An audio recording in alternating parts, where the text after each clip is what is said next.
Alright, good evening everybody. I want to apologize for making a video in the dark, but it's dark. Tonight and tomorrow is the day known as Yud Gimel Middos, the 13 attributes of divine mercy.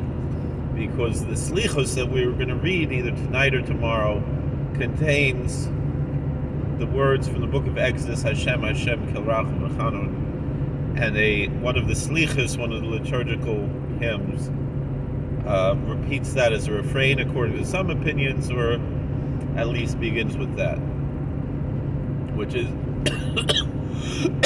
is generally a refrain throughout Slichos if you're davening with a minyan. Anyway, excuse me. Should have drank some water after those chips. Excuse me. Anyway, among many Hasidic communities, this is a very special day. And there's three things I want to say about this day that are customary, maybe four things actually. One is that if you did not get a chance to say Tashlech on Rosh Hashanah, because maybe you don't live near a body of water like I do. I live in a town called Kanianga Lake. Not a town, it's a derfel, a hamlet. But hence there's a lake a couple of blocks away from my house.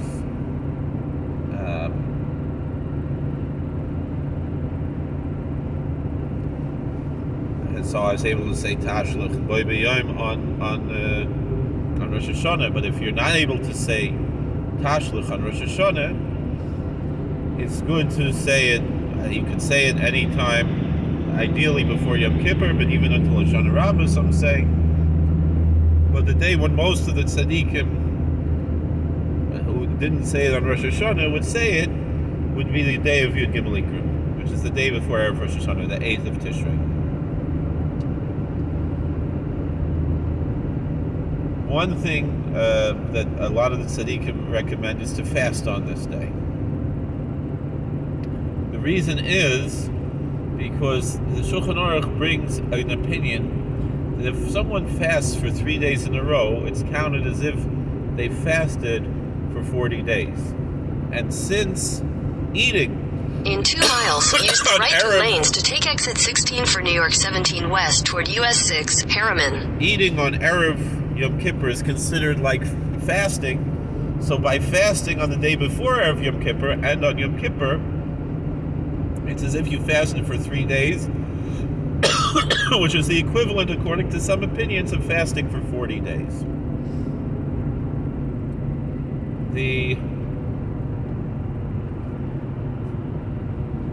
next thing we can discuss is that it's customary to recite the whole Tehillim, and also the Videi Hagadol of Rabbeinu Nissim.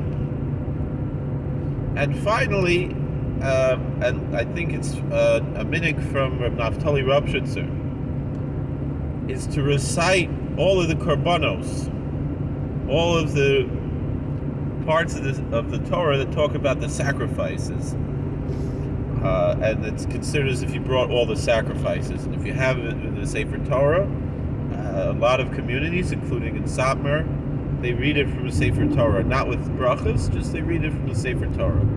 But I'm going to be at work tomorrow, whatever.